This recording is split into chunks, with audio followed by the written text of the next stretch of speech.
Hi all and welcome to a new video.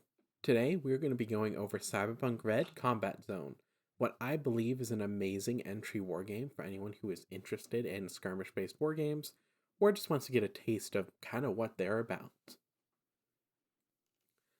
This all came about because I have been trying to get new friends into wargames, and this new skirmish game, being Cyberpunk Red Combat Zone, is an amazing start to really any wargaming journey.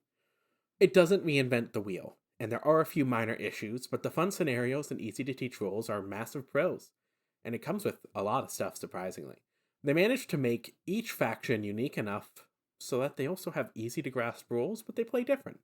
I honestly really enjoy games like this. If you like Cyberpunk, then this also has everything from it you love as well, just from the general aesthetic to the gang names. It's just actually a lot of fun to go through. So, I've given you my pitch for why I love Combat Zone, but why should you choose Combat Zone? With all the other war games out there, why this one? There are many games, Necromunda, Kill Team, there's some by Mantic, I would even argue Battletech already at some extent, that do skirmish-based warfare or have less than 5 to 10 minis per side. So why choose Combat Zone? The biggest draw for me, and I think for most people, should be the system and price.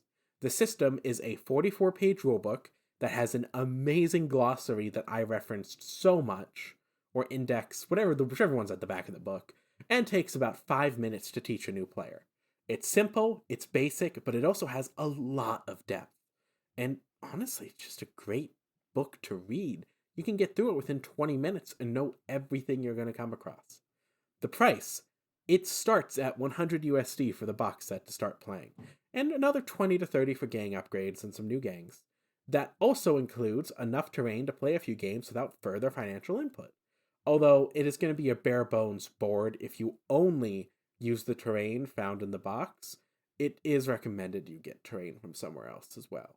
But in the long run, for $100, this can get you like 7 or 8 games without you feeling like you might need more terrain.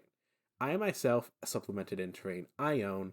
However, just buying 2 box sets should work just as well. So, now that we have talked about why I love it, let's talk about some things that I might not love as much. One of them is, as you can see on the picture on the right, there are tokens by each character. The starter set does not come with enough tokens for each of you to run a full gang against each other. Now, this can be remedied by using some things as proxy, or only marking tokens with thread dice on one character, but it's minorly annoying. And this is the minor nitpick, and I kind of touched on it, I do find it a little silly it didn't come with more terrain. You do need to get more. And while I did say 7 or 8 games, the fact that you need to get more terrain to really feel the variance is a bit iffy. Also, in my opinion, the battle map it comes with is a little rough. It's one of those cardboard fold-out ones, and the one I have is already peeling a little bit.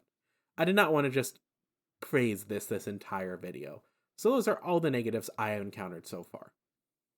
So what is Combat Zone? In the world of Cyberpunk, how does it fit in? What's the fun, juicy lore of it? Well, the kind of pretty simple. The world of Cyberpunk has combat zones where gang warfare is rife. In this game, you play as one of those gangs fighting for dominance to get out of the combat zone. The campaign system is ran on who can escape the combat zone first. It's very simple, very straightforward, and very basic.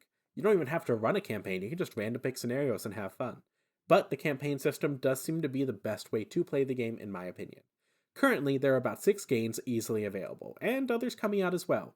It was a Kickstarter game, and not all the kits from the Kickstarter have come out to the public yet. However, there are not any Kickstarter exclusive kits.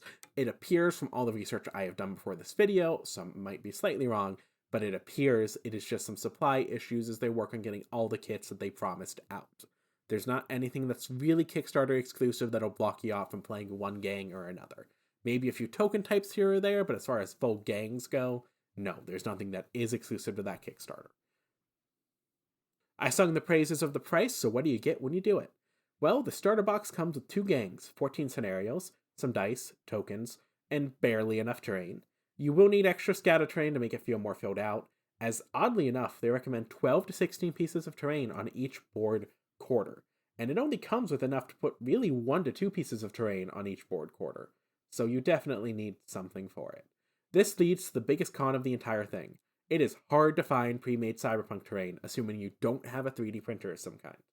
Honestly, the Gale Force 9 set seems to be the best thing I could find, but there's some Kill Team Galadark stuff is also pretty useful if you have some Kill Team things.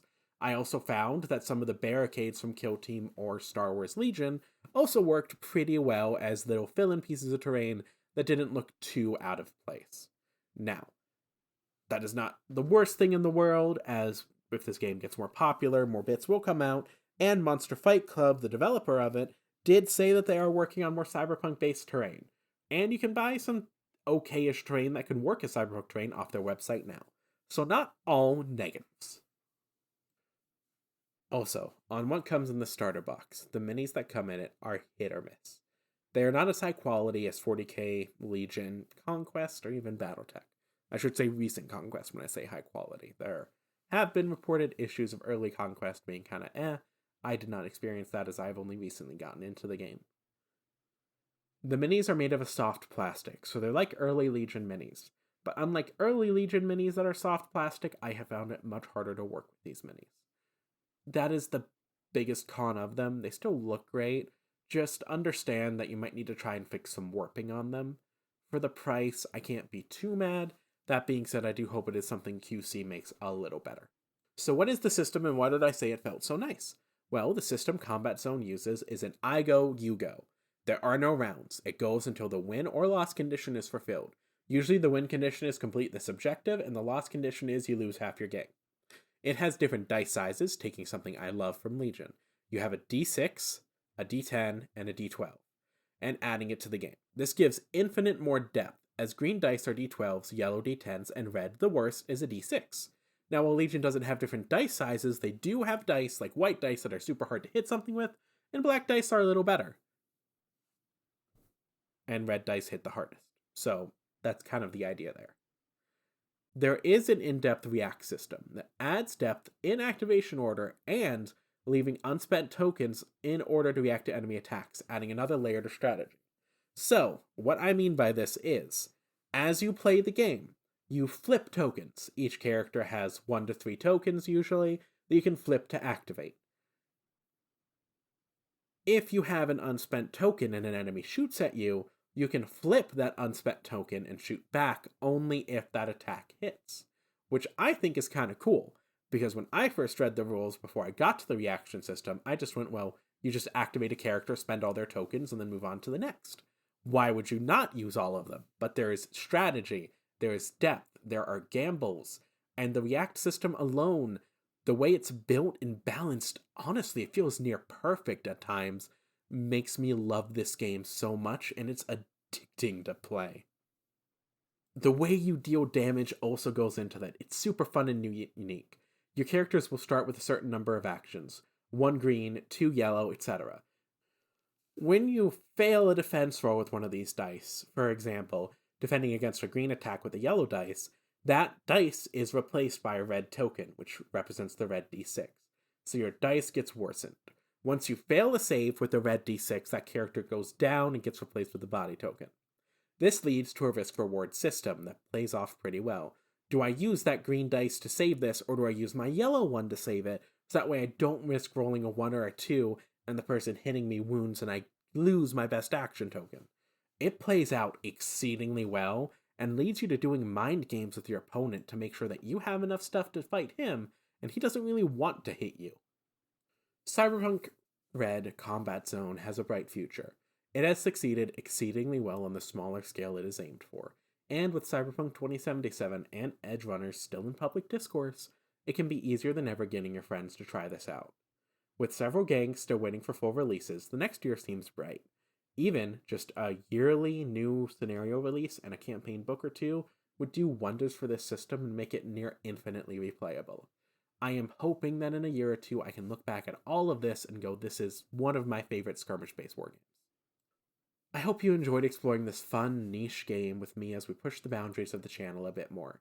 There will be more Combat Zone, Kill Team, Conquest, and Legion content in the coming months. I will be embodying the Wargamer of all trades name a bit better. Legion will still be covered, do not worry, people who stayed here, because I'd made a lot of Legion videos because it was my obsession at the time. Just not every week. There's still a lot of things I have to say about it, and I cannot wait to cover some of the new releases once I get my hand on those Geonosians and actually get to play them out in a real game. And some videos I want to remake, but more variety of war games will be covered. Most of the Legion videos, honestly, I want to remake. I feel like I know so much more about the game now than I did when I made them, and not all of them, especially some of the ones on the Rebels where my local meta didn't have many Rebel players, so I kind of just went off what the card said and I thought they sounded better than they were. That's a lot of fun. Anyways, I hope all of you enjoyed this video. If you enjoyed, leave a like, comment, and subscribe. I will be making more Combat Zone content in the future, and possibly doing a couple of reports of campaign reports, things like that.